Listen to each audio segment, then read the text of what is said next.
Souplesse du cadran du pied. Tu commences par positionner les doigts de pied au sol, genou fléchi.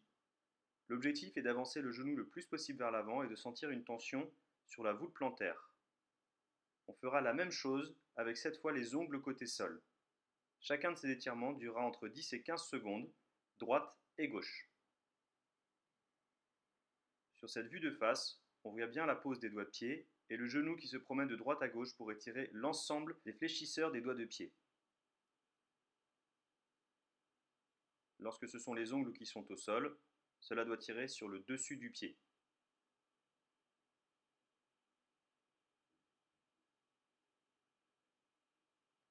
On va ensuite bloquer le genou et effectuer des ronds avec la cheville sur l'amplitude la plus complète possible, de tout en haut à tout en bas, la rotation la plus importante possible, dans un sens, puis dans l'autre.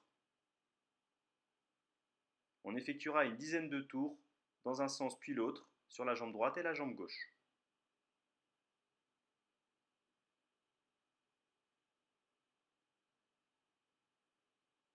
On viendra ensuite positionner le pied à l'envers et balayer le talon de droite à gauche pour étirer le coup de pied, en regard de là où on fait le lacet.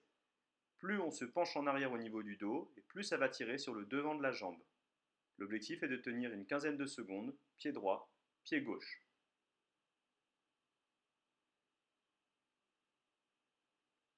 Sur la vue de face, on voit bien le mouvement du talon qui va de droite à gauche pour étirer l'ensemble du coup de pied. La même chose sera effectuée avec les épaules en arrière pour tirer un peu plus haut.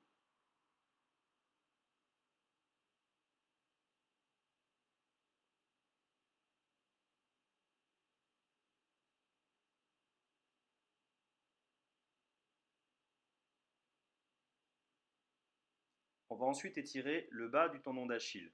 On fléchit les deux genoux, les deux pieds restent bien à plat au sol, et on va encore une fois amener le genou de droite à gauche pour étirer l'ensemble du tendon et du bas du mollet.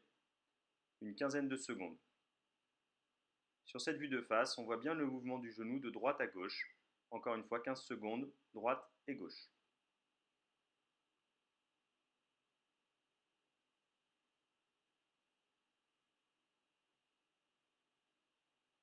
Pour étirer le haut du mollet, on va cette fois effectuer le même exercice genou tendu. La tension va venir plus en haut, voire derrière le genou. Il est important de garder les deux pieds bien à plat.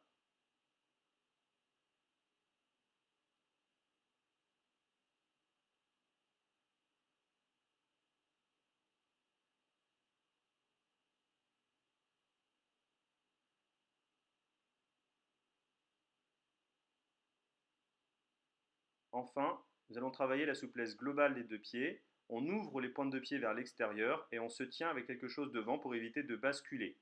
C'est la première étape de l'étirement sur une quinzaine de secondes.